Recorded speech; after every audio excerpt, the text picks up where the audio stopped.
اسرائیلی جارحیت نے مسجد، مندر اور گرجا گھر کو ایک صف میں کھڑا کر دیا۔ صہیونی فوج نے گرجا گھروں کو بھی نشانہ بنانا شروع کر دیا۔ رات کی تاریکی میں چرچ پر حملے میں کئی افراد جان سے ہاتھ دھو بیٹھے۔ فلسطینی شہداء کی تعداد 3859 تک پہنچ گئی۔ 13,000 زخمی، اسپتالوں میں سہولیات ناپید اور ادویات تقریباً ختم ہو گئیں۔ زخمیوں کو بے ہوش کیے بغیر آپریشن کیے جانے لگے۔ قبرستانوں میں بھی جگہ ختم ہونے لگی۔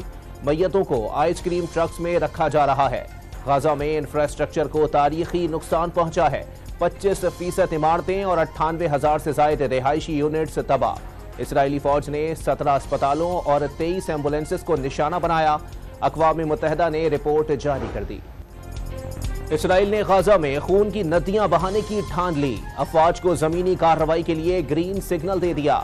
توپ خانے اور جدید اسلحے سے لیس ہزاروں فوجی پیش قدمی کے لیے الرٹ۔ بختر بند گاڑیاں لے کر امریکی کارگو طیارہ تل ابیب پہنچ گیا۔ امریکی محکمہ دفاع کا مشرق وسطی میں یمن کے ساحل کے قریب متعدد میزائل تباہ کرنے کا دعویٰ۔ امریکی صدر نے حماس اور پیوٹن کو ایک جیسا قرار دے دیا۔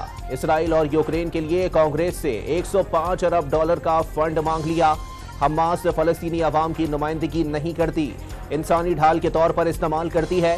امریکہ فلسطینی عوام کے وقار اور خود ارادیت کے حق کے لیے پرعزم ہے۔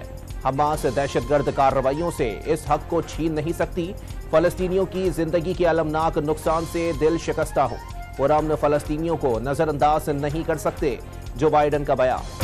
غزہ میں اسرائیلی بربریت کے خلاف دنیا بھر میں غم و غصہ۔ امریکہ کے ہارورڈ بزنس اسکول میں مظاہرین کا زندہ لاشوں کی طرح لیٹ کر صہیونی فوج سے کارروائیاں بند کرنے کا مطالبہ۔ پیرس میں پابندی کے باوجود فلسطین کے حق میں مظاہرے۔ برازیل میں بھی شدید احتجاج۔ ترکیہ میں سینکڑوں افراد نے فلسطینی پرچم تھام لیا۔ بحرین میں مظاہرین کا اسرائیلی سفارت خانے پر دھاوا۔ تہران میں خواتین نے اقوام متحدہ کے دفتر کے باہر جمع ہو کر فلسطین سے یکجہتی کا اظہار کیا۔ غزہ کے لیے پاکستان سے 81 ٹن انسانی امداد العریش انٹرنیشنل ایئرپورٹ پر پہنچ گئی۔ مصر میں پاکستان کے سفیر نے امداد مصری ہلال احمر سوسائٹی کے حوالے کی۔ غزہ میں امدادی سامان کے قافلے آج داخل ہوں گے۔ 100 ٹرک قطار میں لگ گئے۔ پہلے قافلے میں 20 ٹرک شامل۔ غزہ اور مصر کے درمیان رفح راہداری آج بھی نہیں کھولی جائے گی۔ برطانوی وزیر اعظم سعودی عرب پہنچ گئے۔ سعودی ولی عہد سے ملاقات میں خطے میں مزید کشیدگی سے بچنے کی ضرورت پر زور۔ غزہ میں شہریوں پر حملے کو گھناؤنا جرم سمجھتے ہیں۔ محمد بن سلمان کی رشی سونک سے گفتگو۔ اقوام متحدہ کی سیکرٹری جنرل انٹونیو گوتریس نے انسانی بنیادوں پر غزہ میں فوری جنگ بندی کا مطالبہ کر دیا۔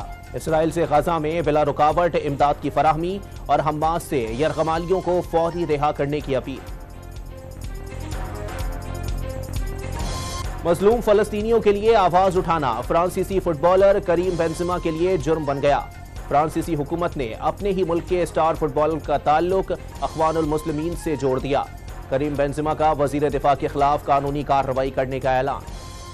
ایم کیو ایم پاکستان آج فلسطینیوں سے اظہار یکجہتی کے لیے شارع فیصل پر ریلی نکالے گی۔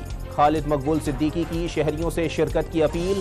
یکجہتی فلسطین ریلی کے لیے ایم کیو ایم کے تحت مرکزی کیمپ نرسری بس اسٹاپ پر لگا دیا گیا۔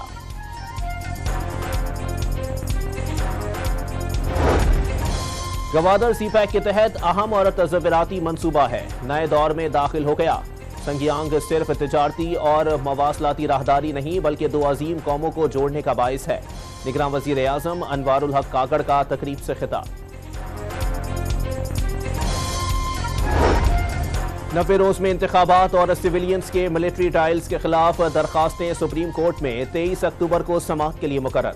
90 روز میں الیکشن کی درخواست کی سماعت چیف جسٹس کی سربراہی میں 3 رکنی بینچ کرے گا۔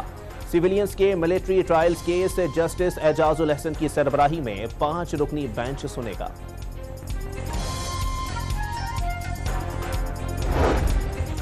نواز شریف سعودی عرب سے دبئی پہنچ گئے، کل پاکستان کے لیے روانہ ہوں گے۔ نون لیگ نے فقید المثال استقبال کی تیاریاں کر لیں۔ طیارے کے ذریعے داتا کی نگری پر پھول برسائے جائیں گے۔ نیا پارٹی ترانہ بھی جاری کر دیا گیا۔